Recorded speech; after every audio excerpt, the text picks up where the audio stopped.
રગડા patties એક એવી dish છે કે તમારી સામે પડી હોય ને તો તમે તમારી જાતને રોકી જ ના શકો, એટલી એ ચટપટી અને મજેદાર હોય છે. આ એક એવી ડીશ છે એમાંથી તમને પ્રોટીન પણ મળે છે, ખાધા પછી પેટ પણ સરસ રીતે ભરાઈ જાય છે અને મનને પણ એક જાતનો સંતોષ મળે છે કે કંઈક ચટપટું અને મજેદાર ખાધું. તો આજે આપણે રગડા પેટીસ બનાવીશું અને આ રગડા પેટીસ છે મેં રૂટીન કરતાં થોડી અલગ રીતે બનાવી છે.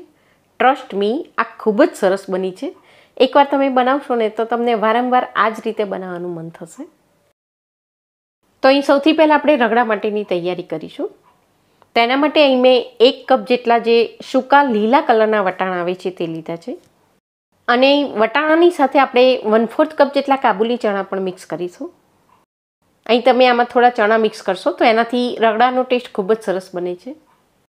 હવે આને ઢાંકીને આપણે 7 થી 8 કલાક કે પછી ઓવરનાઇટ પલાળવા માટે મૂકી દઈશું. અહીંયા મેં વટાણાને ઓવરનાઇટ પલાળી રાખેલા અને હવે આ પલાળેલું પાણી છે આપણે નિતારી લઈશું. એ પછી વટાણાને ફરી એકવાર આપણે ચોખ્ખા પાણીથી ધોઈને પછી હવે આપણે પ્રેશર કુકરમાં બાફવા માટે લઈ લઈશું. વટાણાને બાફતી વખતે એમાં જો વધારે પાણી મૂકીએ તો ઉભરાઈને બધું બહાર નીકળી જતું હોય છે, એટલે અહીં આપણે જરૂરિયાત મુજબનું જ પાણી એડ કરીને આને બાફવા માટે મૂકીશું. અને આને બાફતી વખતે જ આમાં આપણે અડધી ચમચી જેટલું મીઠું અને સાથે 1/4 ટીસ્પૂન જેટલી હળદર પણ એડ કરી દઈશું.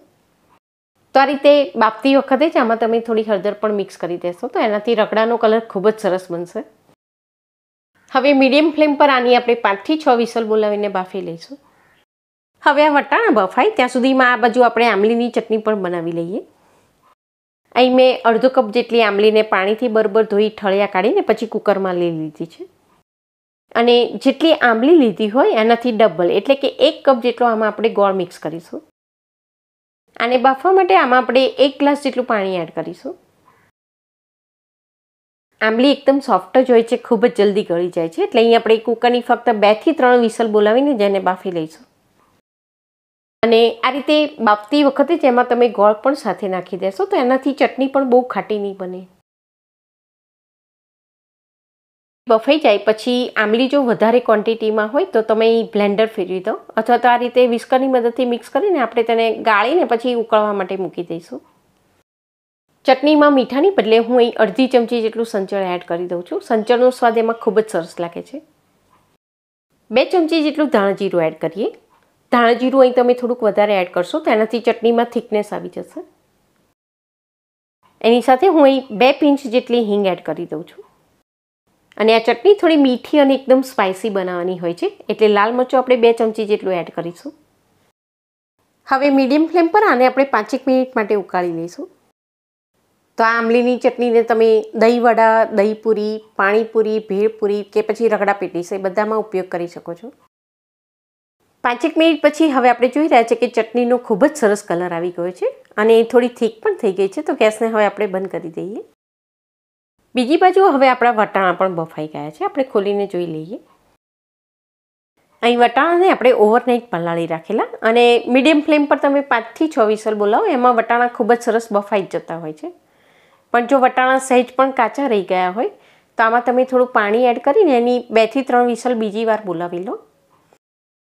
વટાણા અહીં જો સહેજ પણ કાચા રહી જશે તો એનાથી રગડો બરોબર નહીં બને. આની સાથે મેં જે ચણા મિક્સ કર્યા છે એ પણ અહીં બરોબર બફાઈ ગયા છે. તો ચાલો હવે આને આપણે વઘારી લઈશું. મારું આ 3 ટેબલસ્પૂનનું માપ છે, હું એટલું તેલ લઈ લઉં છું. તેલ ગરમ થાય એટલે હવે આપણે તેમાં અડધી ચમચી રાઈ અને અડધી ચમચી જેટલું જીરું એડ કરીશું. રાઈ અને જીરું બરોબર ફૂટી જાય પછી હવે આપણે તેમાં 2 પિંચ જેટલી હિંગ એડ કરીશું. મીઠો લીમડો એડ કરી દઈએ અને અહીં મેં 2 ચમચી જેટલી આદુ અને મરચાંની પેસ્ટ બનાવીને લીધી છે તેને એડ કરી દઈએ. આ ડીશ હું આજે વિધાઉટ ઓનિયન ગાર્લિક બનાવી રહી છું, પણ આમાં જો તમારે લસણ અને ડુંગળી એ બંને મિક્સ કરવા હોય તો આ સ્ટેજ પર તેલમાં અત્યારે તમારે એડ કરીને એને બરોબર સાંતળી લેવાના. અહીં મેં મીડિયમ સાઇઝના 2 ટામેટાની મિક્સરમાં આ રીતે એકદમ ફાઇન પ્યુરી બનાવી લીધી છે. ટામેટાની આ પ્યુરીને આપણે 2 થી 3 મિનિટ માટે વઘારમાં બરોબર સાંતળી લઈશું. તો પેટીસ માટેનો રગડો આ રીતે તમે ટામેટાની પ્યુરીથી બનાવશો તો એનો કલર અને ટેસ્ટ એ બંને ખૂબ જ સરસ બને છે. આ ટામેટામાંથી તેલ છૂટું ના પડે ત્યાં સુધી આપણે તેને સાંતળી લઈશું. આ રીતે તેલ છૂટવા લાગે પછી રગડાની અંદર આપણે જે હળદર અને લાલ મરચું એ બંને મિક્સ કરવાનું છે તે અત્યારે આપણે આ ગ્રેવીની અંદર જ મિક્સ કરી દઈશું. આ રીતે તમે એને તેલમાં સાંતળી લેશો તો એનો જે કાચો સ્વાદ છે એ જતો રહેશે. તો અહીં મેં અડધી ચમચી જેટલી હળદર લીધી છે અને 2 ચમચી જેટલું હું લાલ મરચું મિક્સ કરી દઉં છું. આ મસાલાને આપણે ગ્રેવીમાં બરોબર મિક્સ કરી દઈશું. હવે આ ગ્રેવીમાં આપણે જે લાલ મરચું એડ કર્યું છે એ બળી જાય એ પહેલાં જ અહીં આપણે બાફી રાખેલા વટાણા અને ચણા છે એને એડ કરી દઈશું. અહીં આપણે 1 કપ જેટલા વટાણા અને સાથે 1/4 કપ જેટલા ચણા બાફી લીધા છે. તો આટલી સામગ્રીમાંથી તમે લગભગ 5 વ્યક્તિ માટેની રગડા પેટીસ બનાવી શકશો. રગડાને આપણે ગ્રેવીમાં બરોબર મિક્સ કરી દઈએ. અહીં આ રગડો આપણે એકદમ જાડો નહીં રાખીએ અને એકદમ પાતળો જ બનાવી લઈશું. કારણ કે એકવાર ગેસ બંધ કરી દેશો પછી આ રગડો એકદમ થીક બની જતો હોય છે. તો અહીં તમે જોઈ રહ્યા છો કે રગડો આ રીતે આપણે થોડો પાતળો જ રાખીશું અને મીડિયમ ફ્લેમ પર આમાં બધા જ મસાલા સરસ રીતે મિક્સ થઈ જાય એટલા માટે એને આપણે 5 થી 7 મિનિટ માટે ઉકળવા દઈશું.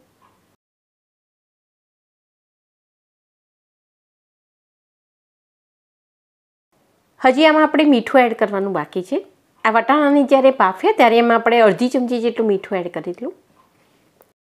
તો અહીં મીઠું આપણે સ્વાદ પ્રમાણે એડ કરીશું કારણ કે દરેક ઘરમાં મીઠાની જરૂરિયાત અલગ અલગ હોય છે. હું અહીં 1/4 ચમચી જેટલું મીઠું એડ કરી દઉં છું. અડધી ચમચી જેટલો ગરમ મસાલો એડ કરીશું.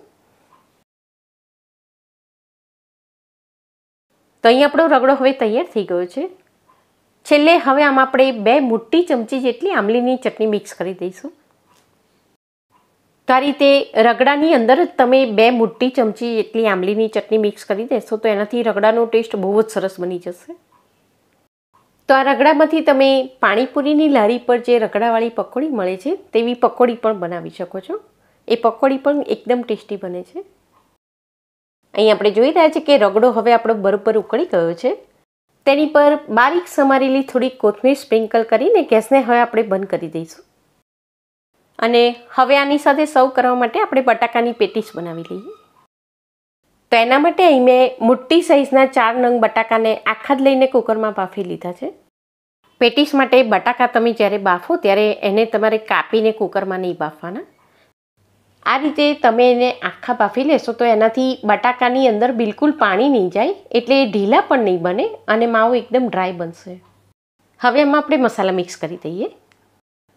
તો મીઠું હું અહીં 1 ચમચી નાખી દઉં છું. સાથે 1 ચમચી જેટલો આપણે જીરાનો પાવડર મિક્સ કરીશું. અડધી ચમચી જેટલો ગરમ મસાલો અને આદુ મરચાંની પેસ્ટ અહીં આપણે 1 ચમચી જેટલી એડ કરીશું. છેલ્લે બારીક સમારેલી થોડી કોથમીર પણ મિક્સ કરી દઈએ. પેટીસના સારા બેન્ડિંગ માટે અહીં આપણે બટાકાની અંદર 2 ચમચી જેટલો કોર્નફ્લોર પણ મિક્સ કરી દઈશું. આ કોર્નફ્લોરની બદલે અહીં તમારે બ્રેડ ક્રમ્સ કે પછી પલાળેલા થોડા પૌવા મિક્સ કરવા હોય તે પણ કરી શકો છો. હવે આ બધું જ આપણે બરોબર મિક્સ કરી દઈશું. તો આ બધું બરોબર મિક્સ થઈ ગયું છે. હવે આની આપણે પેટીસ બનાવી લઈશું. રગડા પેટીસ માટે આલુની ટિક્કી હંમેશા આપણે ગોળ જ બનાવતા હોઈએ છીએ પણ આજે આપણે એને થોડી કંઈક અલગ રીતે બનાવીશું. તો ડીશમાં આ રીતે મેં થોડો કોર્નફ્લોર પાથરી દીધો છે. તો અહીં કટલેટ્સ માટેનું જે આવું મોલ્ડ આવે છે એની મદદથી આજે આપણે ટિક્કી બનાવીશું. ઘરે નાનકડી પાર્ટી હોય કે પછી ગેસ્ટ આવવાના હોય ત્યારે વધારે ક્વોન્ટિટીમાં જો પેટીસ બનાવવાની હોય તો આ આઈડિયા તમને ખૂબ જ કામમાં લાગશે. મેં જે બટાકાનું મિશ્રણ તૈયાર કર્યું હતું એમાંથી અત્યારે અહીં મેં અડધી જ પેટીસ બનાવી લીધી છે. હવે અહીં આપણે એકદમ ઓછા તેલનો ઉપયોગ કરીને આને આપણે સેલો ફ્રાય કરી લઈશું. તો પેટીસને ફ્રાય કરવા માટે અહીં મેં નોનસ્ટિક પેન લીધી છે અને એમાં આપણે 2 ટેબલસ્પૂન જેટલું તેલ નાખી દઈશું. અહીં આને આપણે મીડિયમ ફ્લેમ પર જ શેકી લેવાની છે. એકદમ હાઈ ફ્લેમ પર શેકશો તો ઉપરનું લેયર બળીને થોડું કાળું થઈ જશે. બટાકા અહીં આપણે બાફીને જ લીધા છે એટલે પેટીસ છે બિલકુલ કાચી નહીં રહે. અહીં 2 થી 3 વાર આ રીતે આપણે ફેરવીને એને બંને બાજુથી એક સરખો કલર આવે ને ત્યાં સુધી શેકી લેવાની છે.